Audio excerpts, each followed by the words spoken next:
بسم اللہ الرحمن الرحیم۔ سامعین کرام السلام علیکم۔ دو اونٹنیوں کا قافلہ بڑی تیزی سے یثرب کی طرف رواں دواں تھا اور یہ بنی مدلج کے علید سے گزر رہا تھا۔ ان اونٹنیوں پر 4 افراد سوار تھے۔ ان میں ایک بزرگ جس کی داڑھی کے کچھ بال سفید ہو چکے تھے بڑی بے تابی سے کبھی آگے کبھی پیچھے دیکھ رہے تھے، گویا کسی بھی خطرے کو بھانپ کر اس کا مقابلہ کرنے کی دھن میں تھے، اور یہ سیدنا صدیق اکبر رضی اللہ تعالیٰ عنہ تھے۔ اس قافلے کے سربراہ امام الانبیاء سید البشر محمد رسول اللہ صلی اللہ علیہ وآلہ وسلم تھے۔ ادھر بنی مدلج کے سردار سراقہ بن مالک اپنے گھر میں اپنے حواریوں سمیت بیٹھا گفتگو کر رہا تھا۔ اچانک ایک شخص اندر داخل ہوا اور کہنے لگا، سراقہ، میرا خیال ہے کہ محمد اس وقت اپنے ساتھیوں سمیت ساحل سمندر سے گزر رہے ہیں۔ میں ابھی انہیں دیکھ کر آ رہا ہوں۔ سراقہ سمجھ گیا کہ یہ وہی لوگ ہیں۔ ان دنوں مکہ کے ارد گرد تمام قبائل اور بستیوں میں ایک ہی موضوع زیر بحث تھا کہ اس قافلے کو کس طرح روکا جائے اور انہیں زندہ یا مردہ معاذ اللہ قریش مکہ کے حوالے کیا جائے۔ اس مذموم کارروائی کے لیے 100 سرخ اونٹوں کا انعام مقرر تھا، اور یہ اتنا بڑا انعام تھا کہ اسے حاصل کرنے کے لیے ہر شخص بے قرار تھا۔ سراقہ نے پہلو بدلا۔ اس کے ذہن میں یہ خیال بجلی کی طرح کوند گیا کہ یہ انعام مجھے ملنا چاہیے، آخر میں اس قبیلے کا سردار ہوں اور یہ قافلہ میرے علاقے سے گزر رہا ہے، میں اس پر قابو پا سکتا ہوں، لیکن اگر کوئی شخص میرے ساتھ اس قافلے پر قابو پانے میں شریک ہوتا ہے تو انعام تقسیم ہو سکتا ہے۔ اس نے ایک لمحے سوچا، پھر اس شخص کو گھورتے ہوئے کہا، تمہارا اندازہ غلط ہے، بھلا محمد یہاں سے کیسے گزر سکتے ہیں؟ یہ وہ لوگ نہیں بلکہ تم نے کسی اور کو دیکھا ہے جو تمہاری نظروں کے سامنے سے گزرے ہیں۔ قافلے کی خبر دینے والا شخص خجالت محسوس کر رہا تھا۔ ادھر سراقہ نے اپنی لونڈی کو طلب کیا اور اس کے کان میں کہا، فوراً میرے گھوڑے پر زین کسو اور اسے تیار کر کے فلاں جگہ کھڑی ہو جاؤ۔ خبردار کسی کو کانوں کان خبر نہ ہو، میں تھوڑی دیر میں آ رہا ہوں۔ ہاں جلدی کرنا، تاخیر ہرگز نہیں ہونی چاہیے۔ پھر وہ اہل مجلس کے ساتھ کسی اور موضوع پر گفتگو کرنے لگا۔ اس کا ذہن مسلسل قافلے کے تعاقب میں تھا۔ جب اندازہ ہو گیا کہ اس کی لونڈی گھوڑا تیار کر کے مقرر مقام پر پہنچ چکی ہوگی تو اس نے اہل مجلس سے گھر میں ضروری کام کا بہانہ کیا اور اپنے گھر کے پچھواڑے سے باہر نکل گیا۔ اس نے نیزہ سنبھالا، گھوڑے پر سوار ہو کر اسے قافلے کی طرف دوڑایا۔ گھوڑا پوری قوت سے سرپٹ دوڑ رہا تھا۔ اچانک گھوڑا پھسلا اور سراقہ نیچے گر پڑا۔ اس نے اٹھ کر ترکش کی طرف ہاتھ بڑھایا، پانسے کے تیر نکالے اور یہ جاننا چاہا کہ میں انہیں ضرر پہنچا سکوں گا یا نہیں۔ اتفاق کی بات کہ تیر وہ نکلا جو اسے ناپسند تھا۔ فال بتا رہی تھی کہ قافلے کا پیچھا کرنا مناسب نہیں، مگر 100 اونٹوں کا لالچ اسے چین نہ لینے دیتا تھا۔ وہ دوبارہ گھوڑے پر سوار ہوا اور قافلے کے بہت قریب جا پہنچا، حتیٰ کہ اس کے کانوں میں اللہ کے رسول کی قرات کی آواز آنے لگی۔ ادھر ابو بکر صدیق بڑے بے چین نظر آ رہے تھے۔ انہوں نے سراقہ کو قریب آتے دیکھا تو بے اختیار پکار اٹھے، اے اللہ کے رسول، یہ پیچھا کرنے والا اب ہمیں پکڑنے ہی والا ہے۔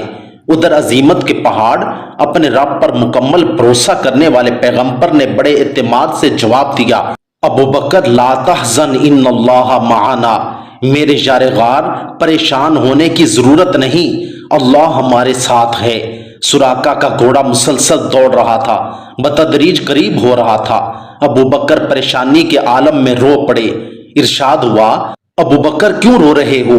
عرض کیا، میرے ماں باپ آپ پر قربان، میں اپنی جان کے خوف سے نہیں بلکہ آپ کی خاطر رو رہا ہوں۔ رسالت مآب صلی اللہ علیہ وآلہ وسلم کے ہاتھ بے اختیار آسمان کی طرف اٹھ گئے۔ بارگاہ الہی میں عرض کیا، اے اللہ، تو جیسے چاہے اس سے ہمیں بچا لے۔ ادھر زبان اقدس سے یہ الفاظ نکلے۔ ادھر سراقہ کا گھوڑا دوبارہ لڑکھڑا کر گر پڑا اور اس مرتبہ اس کے اگلے دونوں پاؤں گھٹنوں سمیت سخت زمین میں دھنس گئے۔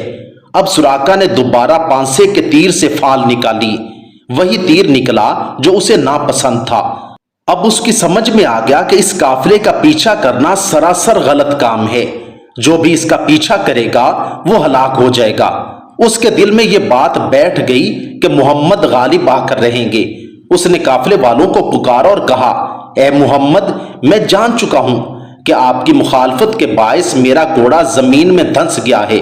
اللہ سے دعا فرمائیے وہ مجھے نجات دے۔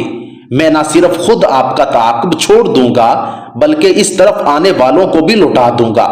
نبی کریم صلی اللہ علیہ وآلہ وسلم نے اس کے لیے دعا فرمائی تو زمین نے اسے چھوڑ دیا۔ سراقہ نے عرض کیا، میرے لیے پروانہ عمل لکھ دیجئے جو میرے اور آپ کے درمیان بطور نشانی رہے گا۔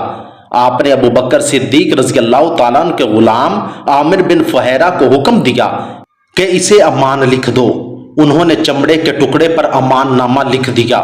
سراقہ نے آپ کو قریش کے عزائم اور 100 اونٹوں کے انعام کے بارے میں آگاہ کیا اور آپ کو زاد سفر اور ساز و سامان کی پیشکش کی، مگر آپ صلی اللہ علیہ وآلہ وسلم نے کسی بھی قسم کا سامان لینے سے انکار کر دیا، صرف یہ فرمایا ہمارے بارے میں رازداری سے کام لینا۔ سراقہ وہاں سے جانے لگا تو اچانک اللہ کے رسول نے ارشاد فرمایا، سراقہ تمہیں کیسا لگے گا جب تم کسرا میں ہرمز کے دونوں کنگن، پیٹی اور اس کا تاج پہنو گے؟ سراقہ نے بڑے تعجب سے یہ بات سنی۔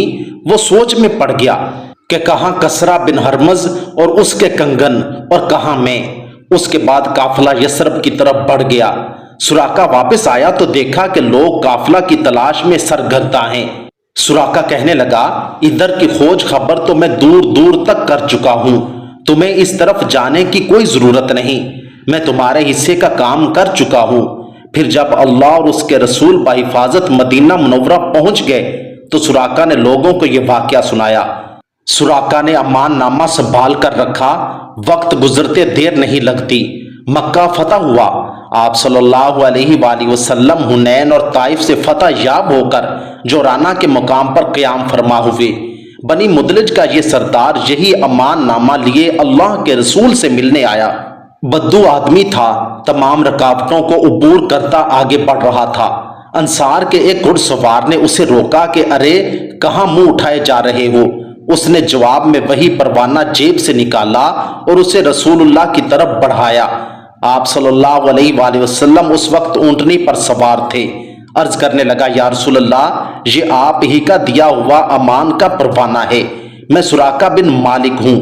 ارشاد ہوا، آج کا دن وفا نبھانے کا دن ہے، نیکی اور احسان کرنے کا دن ہے، میرے قریب آ جاؤ۔ پھر چند لمحات کے بعد سراقہ بن مالک کو صحابی رسول بننے کا شرف نصیب ہوا۔ اب وہ اسلام کا ایک سچا سپاہی تھا۔ مسلمانوں کی فتوحات تیزی سے بڑھ رہی تھیں۔ حضرت عمر فاروق کے دور میں اللہ کے رسول کی یہ پیش گوئی پوری ہوئی۔ آپ صلی اللہ علیہ وآلہ وسلم کے نامہ مبارک کو چاک کرنے والے کسرا کی حکومت پاش پاش ہوئی، اس کا غرور خاک میں مل گیا، اس کے خزانوں کو توڑا گیا۔ کسرا بن ہرمز کا تاج، اس کی پیٹی اور کنگن مدینہ منورہ بھیجے گئے۔ فاروق اعظم رضی اللہ تعالیٰ عنہ نے حکم دیا، لوگوں سراقہ بن مالک کو بلاؤ، میرے نبی کی پیش گوئی کے پورا ہونے کا وقت آ گیا ہے۔ سراقہ آتے ہیں، ارشاد ہوا ہاتھ اٹھاؤ۔ پھر آپ نے ان کے ہاتھوں میں کسرا کے کنگن پہنائے اور فرمایا، اللہ اکبر، اس اللہ کا شکر ہے جس نے ان کنگنوں کو کسرا بن ہرمز سے چھینا۔ وہ کسرا جو کہتا تھا میں لوگوں کا رب ہوں، آج اللہ نے مسلمانوں کو یہ عزت و وقار عطا فرمایا کہ بنی مدلج کے ایک بدو کو اس کا مالک بنا دیا۔ اس طرح نبی کریم صلی اللہ علیہ وآلہ وسلم نے خندق کے موقع پر جو پیش گوئی فرمائی تھی کہ مجھے کسرا کے خزانوں کی چابیاں عطا کر دی گئی ہیں، وہ بھی فتح مدائن کے موقع پر پوری ہو گئی اور آپ کے خدام کو وہ چابیاں عطا کر دی گئیں۔ سبحان اللہ، اللہ تعالی ہمیں بھی صدیق اکبر والا سچا عشق اور محبت حضور کے ساتھ عطا فرما دے۔ آمین ثم آمین۔